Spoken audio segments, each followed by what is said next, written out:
Erev Tov Rabotai, we are continuing with our Mishna Yomi, Masechet Bava Metzia. We are up to Perek Aleph, Mishnah Vav. Today's Mishnayot should be Le'elu Nishmat, Neria ben Svetlana, Ranbai, Veliyahu ben Burcha, Israel of Chana ben Miriam, Sason ben Rayin, Yoshua ben Shifra, Menuchatam began Eden, Amen, El Abdi ben Chaim lechaim, V'derefuah Shelemav, Daniel Shalom ben Rosa, B'tor Shah Chulei Yisrael, and Achlama, Merav, Binyamin, Or Tzion, Chai ben Dvorah. The rest of the chapter deals with the person who finds lost documents. The Mishnah will discuss a number of different types of documents and teach whether they should be returned to any of the parties mentioned in them. The first case discussed is lost loan documents. When a person borrows money, a document is written saying that the borrower owes this amount of money to the lender. This document is signed by witnesses and kept by the lender. When the loan is repaid, the document is returned to the borrower. When such a document is lost and then found, we do not know whether the lender lost it before it was paid or whether the borrower lost it after getting it back from the lender. The Mishnah begins, Matzah Shitre Chov, if a person found loan documents and both the lender and the borrower agree that the loans have not yet been paid. If the borrower claims that he did pay the loan, it is obvious that the document cannot be returned to the lender, since he could then use it to collect again. Similarly, it cannot be returned to the borrower, since he might still owe the money. The Mishnah must therefore be discussing a case where the borrower admits that he has not yet paid off the loan. If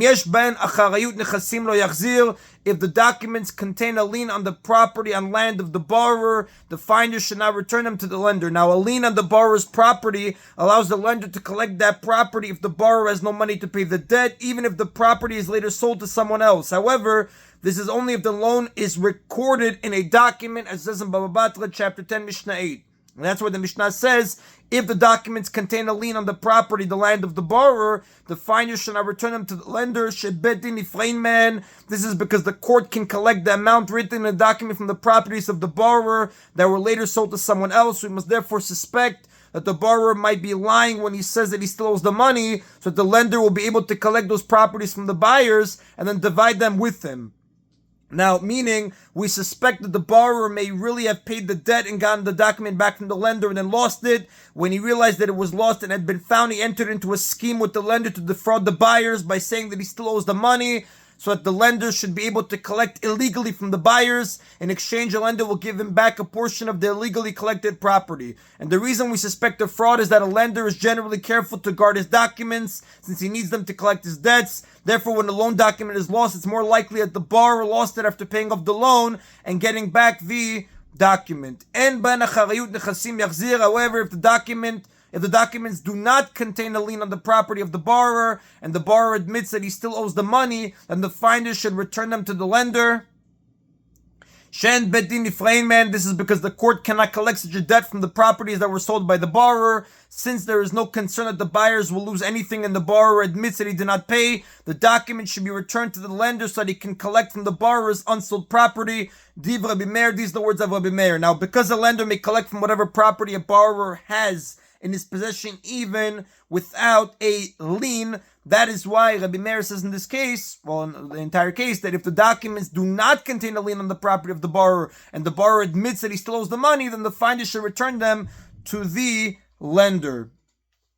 Now, the document can therefore serve as proof to the lender's claim if the borrower later decides to deny it.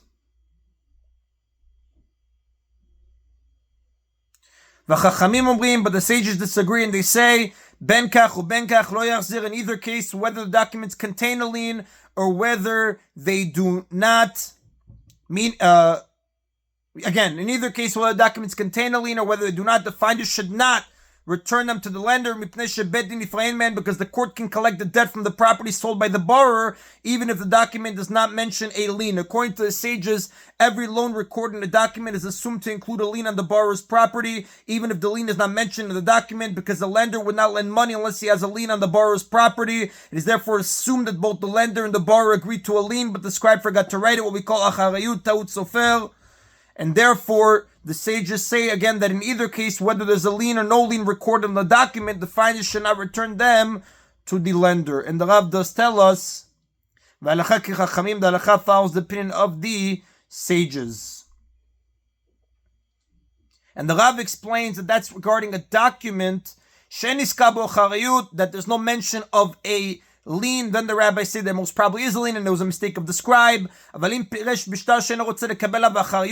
document specifically writes there is no lien, not that it just doesn't mention a lien, but it specifically writes there is no lien, Modin Chachamim de'achzir, then the rabbis do agree that the document is returned, because here we have no concern of the previously mentioned scheme. And that is in a Mishnah Vav. Mishnah Zayin discusses various other types of lost documents that should not be returned. Matzah, Gitei Nashim, if someone found divorce documents, V'shichoi Avadim, or freedom documents of Canaanite slaves. These are documents given by a master to his slave to free him from slavery.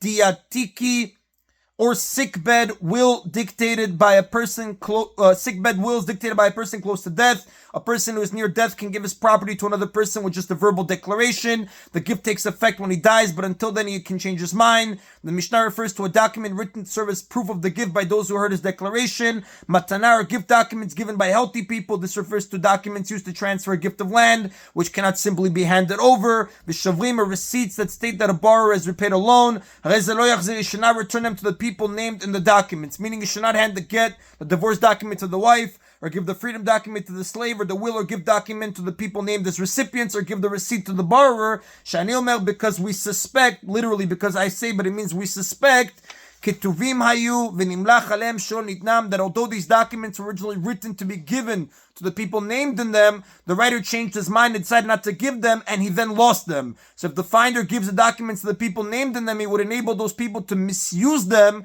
and claim what is not theirs. A woman is divorced only when she receives the get from her husband. If she simply finds it or someone else gives it to her, she is not divorced unless that person was the husband's agent. The same is true of a freedom document.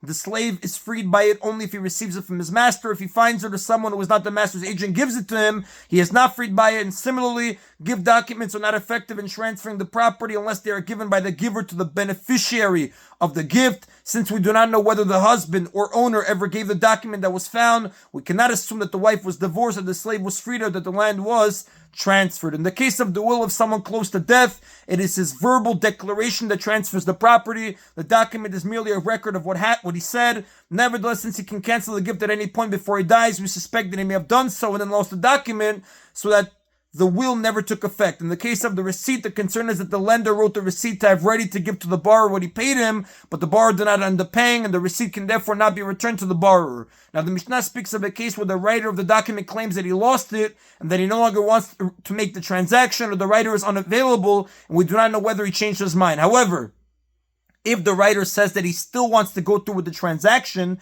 the document is given to the one who was supposed to get it. And again, back to our case in the Mishnah, presumably since, again, all these documents we find, we do not know whether it was given or it was lost, meaning it was written and the person changed their mind and then they lost it. Therefore, we say he should not return the documents to these people. He should also not return them to the writer of the documents, since it is also possible the writer did hand over the documents and the recipients lost them. And that is the Nebutai of today's Mishna Yomi. Baruch Adonai Le'olam. Amen v'amen.